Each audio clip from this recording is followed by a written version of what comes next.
Greetings, I'm Armen, your guitar sound guide, and in this episode I'm very excited to review the incredible Banshee Deluxe guitar by Kauer Guitars. Let's go!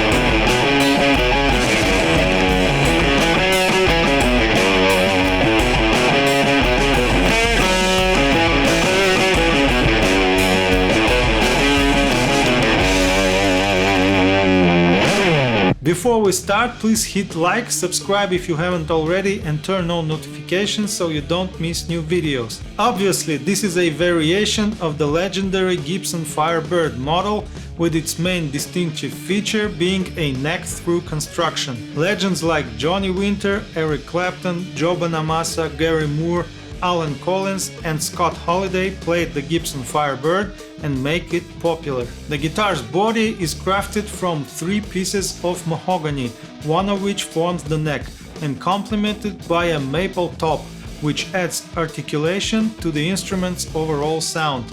By the way, the presence of a maple top is what distinguishes the deluxe version from the standard Banshee. As for the hardware, it features banjo tuners and wraparound bridge, simple and practical solutions. Regarding pickups, the guitar has 3 Lower Firebird pickups, which although externally resembling mini humbuckers, sound quite different, somewhat between single coils and humbuckers. On one hand, their sound is quite dense with a rich mid-range, but on the other hand, their output is significantly lower than even a vintage-style humbuckers. I like them very much. This sound is unlike any guitar in my arsenal, and that's great. At my request, in addition to the 3-way pickup selector, the pickups are wired to the 3 separate volume controls and 1 master tone control, with the middle pickup being switchable via one of the 3 slider switches.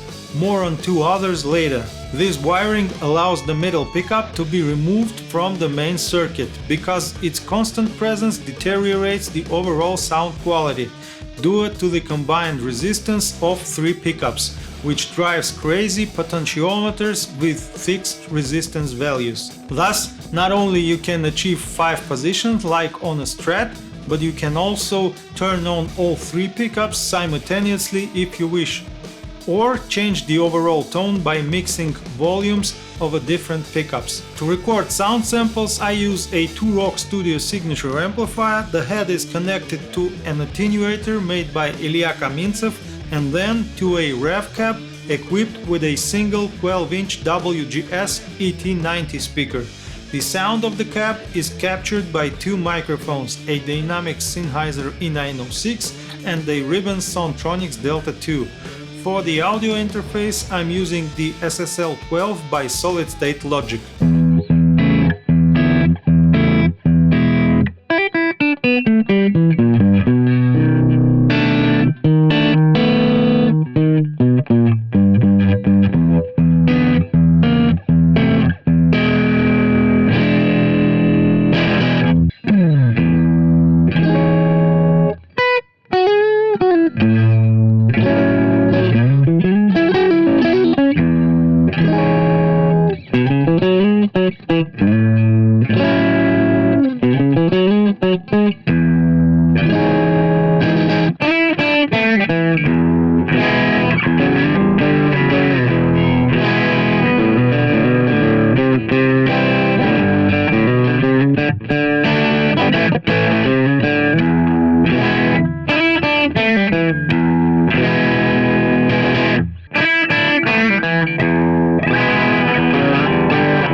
In order to get the maximum tonal variety from this beauty, 3 optional slide switches were added to the pickguard, similar to those on Jazzmasters. We discussed the middle one already. The switch closest to the bridge changes the phase of the bridge pickup, and the one nearest the neck controls a frequency filter effect reminiscent of wah-wah pedal. These effects are especially noticeable with overdriven sound. Let's listen.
By the way, if you enjoy my content and want to support the channel, check out my NFT collection linked below.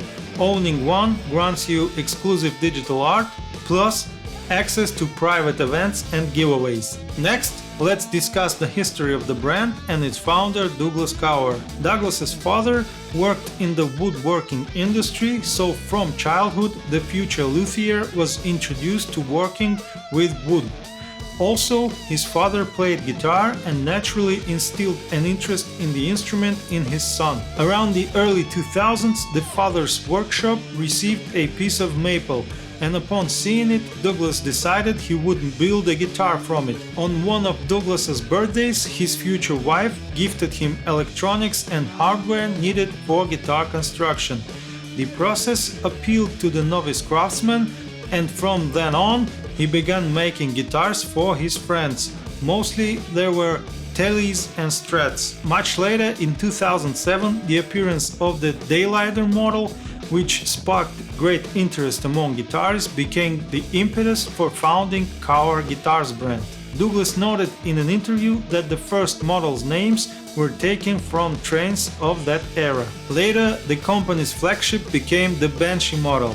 And to avoid legal issues with Gibson, Douglas made each line in the instrument uniquely his, culminating in a modern interpretation of the classic model. Significant improvement was the installation of a maple top, which allowed not only balancing the overall instrument's tone, but also exploring new interesting design solutions. Besides flame and quilted maple, Kauer Banshee Deluxe guitars were fitted with tops made from various exotic woods, including koa and ziricote, which I find dazzlingly beautiful. And after the social media boom, creating a profile where Douglas posted photos of finished project led to huge interest in the Banshee model, not only among enthusiasts but also professionals playing with famous artists who needed a worthy alternative to expensive vintage Firebirds to avoid risking them on tour. Through social media, I was lucky to make an excellent deal to acquire this beauty. You can learn more about this incredible story by watching this video.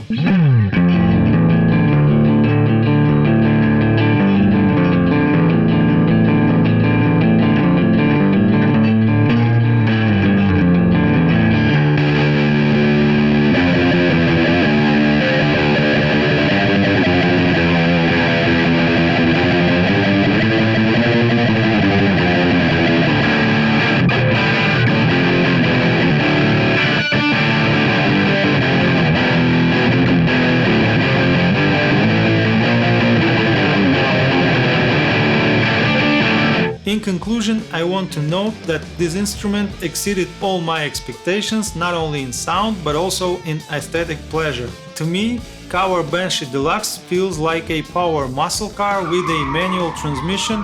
It's not for everyone and requires a certain character and skill from its owner. The flip side of its cool rock and roll design and sound are a few drawbacks. Its original body shape and banjo tuners exclude the use of standard stands or wall mounts for guitars. Because of the unusual geometry of the neck relative to the body, I was constantly hitting the 14th fret, aiming for the 12th for the first few weeks, but then I got used to it. Also, the reverse tuner orientation creates extra tension on the bass strings, giving the impression of using thicker gauge strings. Given the above, it would be fair to say that any Firebird variation as a first guitar suits only a hardcore Johnny Winter fans. The instrument's capricious character continues in its sound. It's not simply plug and play with any amp and pedals to get a great tone.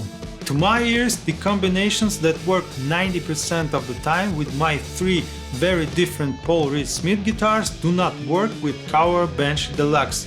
In my opinion, it needs a dirty amp with a specific kind of overdrive grain, like Orange, Marshall or Supro, and also it like fuzzes in the style of later tone bender variations.